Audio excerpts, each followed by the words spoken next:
Hello student, स्वागत है आपका अपने यूट्यूब चैनल गुरुकुल पे।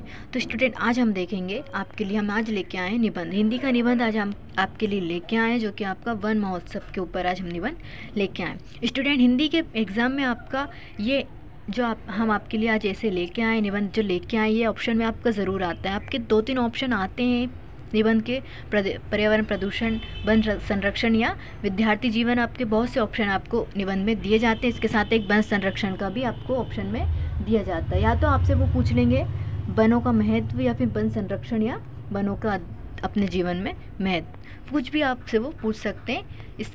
इसलिए आप इस निबंध को अच्छी तरह से देखिए, क्योंकि आपका इम्पोर्टेंट निबंध आज हम आपके लिए लेके आए। धरती का श्रृंगार वृक्ष, वृक्षों से इसे सजाओ, हरियाली से चमक उठे जग, 10-10 वृक्ष लगाओ। इसमें आप सबसे पहले जब हम स्टार्टिंग करते हैं तो आप ये लिख सकते हो, इससे हमारा निबंध और ज़्यादा अच्छा लगता है। स्टूडेंट, जब हम स्टार्ट करते हैं तो हमारी क्या रूपरेखा हम दी रखी होती है, तो रूपरेखा भी हम आपको दिखाएंगे। पहला आपका प्रस्तावना है, दूसरा आपका प्राचीन सभ्यता एवं संस्कृति में वृक्षों की महत्ता, तीसरा आपका वृक्षों की उपासना का प्रचलन, चौथा भी आपका दिया है और पांचवा भी आपको दिया, और छठा है आपका उपसंहार। स्टूडेंट, इसमें 6 पॉइंट आपको दिए हैं और 6 पॉइंट मैं आपको अच्छे से बताऊंगी। पहला है आपका प्रस्तावना। स्टूडेंट, प्रस्तावना हमने दी रखी है, भारतवर्ष का मौसम और जलवायु विश्व में सर्वश्रेष्ठ है, इसकी प्राकृतिक रमणीयता और हरित वैभव विश्व विख्यात है, विदेशी पर्यटक यहाँ की मनोहारी प्राकृतिक सुषमा देखकर मोहित हो जाते हैं। स्टूडेंट, भारत की जो प्राकृतिक सौंदर्यता है वह सबसे अच्छी है, विदेशों से भी यहाँ पे लोग जो आते हैं वो भी मोहक हो जाती हैं हमारी प्रस्तावना। तो इसी के बाद हम नेक्स्ट पॉइंट देखते हैं। नेक्स्ट पॉइंट है हमारा प्राचीन सभ्यता एवं संस्कृति में वृक्षों की महत्ता। हमारे देश की प्राचीन संस्कृति में वृक्षों की पूजा और आराधना की जाती है तथा उन्हें देवदत्त की उपाधि दी जाती है। वृक्षों को प्रकृति ने मानव की मूल आवश्यकताओं से जोड़ा है। किसी ने कहा है वृक्ष ही जल है, जल ही अन्न है और अन्न ही जीवन है। यदि वृक्ष ना होते तो नदी और जलाशय ना होते। वृक्षों की जड़ों के साथ वर्षा का अपार जल जमीन पे के भीतर पहुंचकर अक्षय भंडार के रूप में एकत्र रहता है। वन हमारी सभ्यता और संस्कृति के रक्षक। स्टूडेंट, तीसरा पॉइंट है हमारा शांति और एकांत की खोज में हमारे ऋषि मुनि वनों में रहते थे, वहीं उन्होंने तत्व ज्ञान प्राप्त किया और वहीं विश्व कल्याण के उपाय सोचे। वहाँ गुरुकुल होते थे जिसमें भाभी, राजा, दार्शनिक, पंडित आदि शिक्षा ग्रहण करते थे।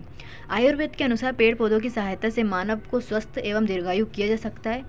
तीव्र अनुसार जनसंख्या बढ़ने व राष्ट्रों के औद्योगिक विकास कार्यक्रमों के कारण पर्यावरण को समस्या गंभीर हो रही है। प्राकृतिक संसाधनों के अधिक उपयोग से पर्यावरण बिगड़ता जा रहा है। वृक्षों को भारी तादाद में कटाई से जलवायु बदल रही है, ताप की मात्रा बढ़ती जा रही, नदियों का जल दूषित हो रहा है, वायुमंडल में कार्बन डाइऑक्साइड गैस की मात्रा अधिक बढ़ रही, जिससे भावी पीढ़ी में स्वास्थ्य का खतरा है। जलवायु की निरस्ता और शुष्कता को दूर करके पुनः प्राकृतिक सुरम्यता और रमणीयता लाने हेतु भारत सरकार ने 1950 में वन महोत्सव की योजना आरंभ की। नए वृक्ष लगाए जाने लगे और वृक्षारोपण को एक क्रमबद्ध योजना प्रारंभ हुई। स्टूडेंट, ये हमारा नेक्स्ट, इसके बाद हम देखेंगे वृक्षों की उपासना का प्रचलन। ये हमारा नेक्स्ट पॉइंट जो हमने दिया है। वृक्षों के महत्व एवं गौरव को समझते हुए हमारी प्राचीन परंपरा में इनकी आराधना पर बल दिया गया है। पीपल के वृक्ष की पूजा करना, व्रत रखकर उसको परिक्रमा करना, जल अर्पण करना और पीपल को काटना पाप करने के समान है। यह धारणा वृक्षों की संपत्ति की रक्षा का भाव प्रकट करती है। प्रत्येक हिंदू घर के आंगन में तुलसी का पौधा अवश्य पाया जाता है।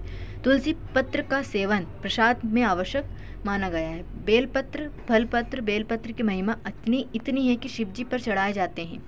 गर्भगृहों में निम्बा, यह नीम वृक्ष का महत्व है। कदम्ब वृक्ष को श्री कृष्ण का प्रिय पेड़ बताया गया तथा अशोक के वृक्ष को शुभ और मंगलदायक है।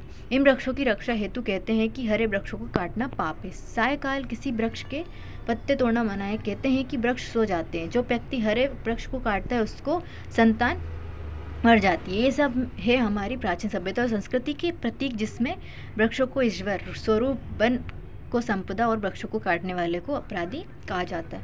इसके बाद हम नेक्स्ट ओपन देखेंगे। नेक्स्ट क्या है हमारा स्टूडेंट, वृक्ष धरती की उर्वरा शक्ति के परिचारक। वृक्षों की अधिकता पृथ्वी की उपजाऊ शक्ति को भी बढ़ाती है। मरुस्थल को रोकने के लिए वृक्षारोपण की महती आवश्यकता है। भारत एक कृषि प्रधान देश है। यहाँ का जन जीवन खेती पर निर्भर रहता है। खेती के लिए जल की आवश्यकता होती है। सिंचाई का उत्तम साधन बारिश का जल है। यदि वर्षा न हो तो नदी, जलाशय, झरने झरने, ट्यूबवेल इत्यादि भी सूख जाएं।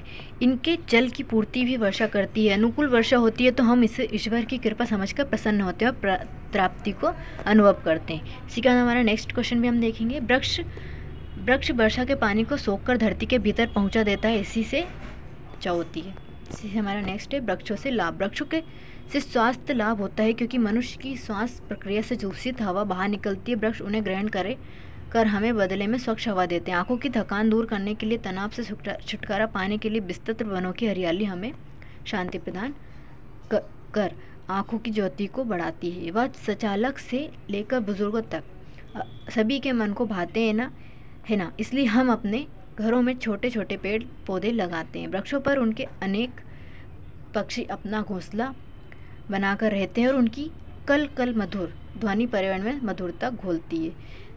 अनेक प्रकार के स्वाद के फल हमारे भोजन को रसमय और स्वादिष्ट बनाते हैं। इनकी छात और जड़ों से दवाइयाँ बनती है। अनेक पशु वृक्षों से अपना आहार ग्रहण करते हैं। इसी के बाद नेक्स्ट है हमारा वृक्षों से मानव को अनेक लाभ। ये वर्षा कराने में सहायक होते हैं। वर्षा के अभाव में वर्षा नहीं होती और वर्षा के अभाव में अन्न का उत्पादन नहीं हो पाता। ग्रीष्म काल में वृक्ष हमें सुखद छाया और मंद पवन देते हैं। सूखे वृक्ष ईंधन के काम आते हैं। गृह निर्माण, गृह सब फर्नीचर, कास्ट शिल्प के लिए हमें वृक्षों की लकड़ी की मिलती है। कागज, गोंद आदि भी वृक्ष से कच्चा माल ग्रहण करके बनाते हैं। कई सुगंध तेल, खाद्य सामग्री में सुगंध का सभी वृक्षों से प्राप्त होते हैं। आंवला, चमेली का तेल, गुलाब, केवड़े का इत्र, जल, घास की खुशबू से ये सभी वृक्षों की जड़ों से बनते हैं। नेक्स्ट है हमारा उपसंहार, जो कि सबके एंडिंग है स्टूडेंट। वृक्षों से हमें नैतिकता, परोपकार और विनम्रता की शिक्षा मिलती है। फल को स्वयं वृक्ष नहीं खाता। वहाँ जितना अधिक फल फूलों से लदा होता है उतना ही सूखा झुका हुआ रहता है। हम जब देखते हैं कि सूखा काटा हुआ पेड़ भी कुछ दिनों में हरा भरा हो जाता है तो जीवन में आशा का संचार कर धैर्य और साहस का भाव जगाता है। हमें अधिक से अधिक वृक्षारोपण करना चाहिए। वृक्षारोपण करके ही हम अपनी भावी पीढ़ी के लिए जीवनदायी वातावरण सर्जित कर सकते हैं। स्टूडेंट, ये था हमारा वृक्ष के ऊपर आज आपका निबंध। इसी के साथ हम दूसरी वीडियो भी आपके लिए अपलोड कर देंगे। आप कमेंट्स करके हमें बता दीजिएगा।